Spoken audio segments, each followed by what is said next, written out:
Today I'll be teaching you 5 tips on how to play super consistent in every solo tournament you play. I guarantee after applying these tips to your gameplay, you'll get your first top 100 placement easily.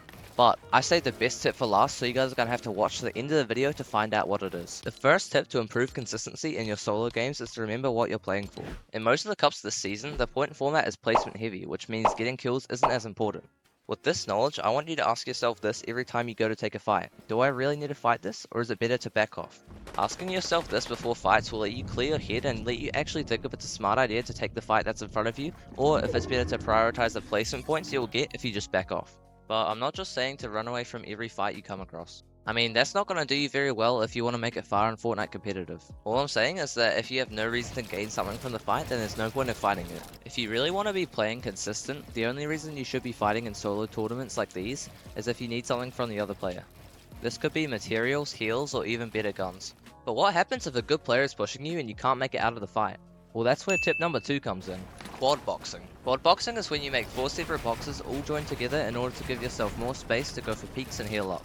I can personally say this tip is super effective against good players and lets you buy more time to heal and calm down before firing your next shots, because instead of the person you're fighting having to take one wall and kill you, they have to play back and be a little more passive because they don't want to run right into all your pieces and risk dying. This tip is especially good for high ping players because as you can see I get hit a little bit here, but I can just go back into my pre-built boxes and escape. This lets me heal up and establish new peaks to fight the opponent with. A lot of the time they might even just leave you because as the fight goes on with you in this position, it becomes harder for them to kill you and they end up just giving up. But if they don't leave you, you have more than enough space to work with, and if you play your peaks right, you should be able to kill them or make them disengage. Moving on to the third tip, it's camping. No, but seriously, if you really want to maximize your chances of getting into in-game, camping in a house or bush is the way to do it. Let me explain. We all know there's crazy talented W keyers on every region, and there's a good chance there's going to be a W keyer in your lobby as well. And what will a W keyer do if they see you boxed up in a 1x1 on edge zone? Probably W key you. And that's why this tip is so important and something the pros don't want you to know, because if you're camping somewhere out of sight, it just means that there's zero chance for that person to key you. And also it's more likely that they'll just pass by and key someone else, making the same mistake you would have made by boxing up. The fourth tip, and arguably the most important, is to learn your drop spot. Learning your drop spot means many different things, but I think the most important thing is having a good understanding of where all the 4 spawns and chests are and the place you land. But instead of just telling you this, I'm going to show you how to learn where all of the loot is super quickly. Alright guys, so what you're going to do is type up fortnite.gg in the search bar, like that, and it'll bring you to this page. And then I'm just going to turn off spawns for now, so that's over here in this tab.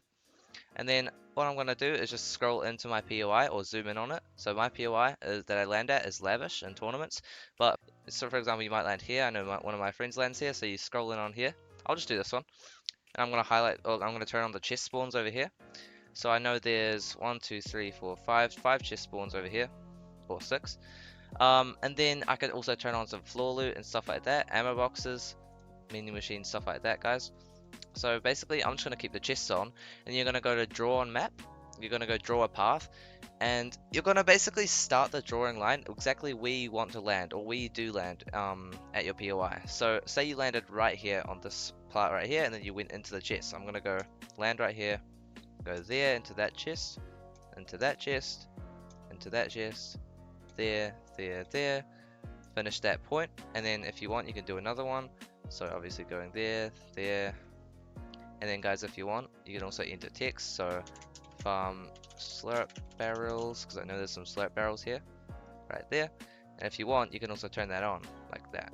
So obviously there's slurp barrels here, there's also a slurp truck. So that's basically how you're going to just know all the knowledge around your drop. And then if you scroll out a little bit, you can even know where some extra chests are, like right here, some chests that you might be able to rotate into. And then the zip lines here, if you turn those on, you know that I can go up to here. Oh, there's 4 chests up here, that's good.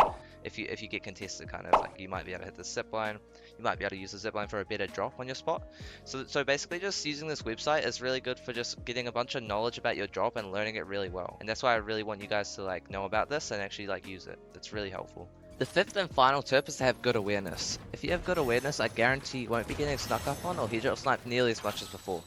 Some things I like to do to keep my awareness high is if I'm coming out of a vault and I've boxed the entrance, I don't edit straight out of that box and risk someone camping outside of it.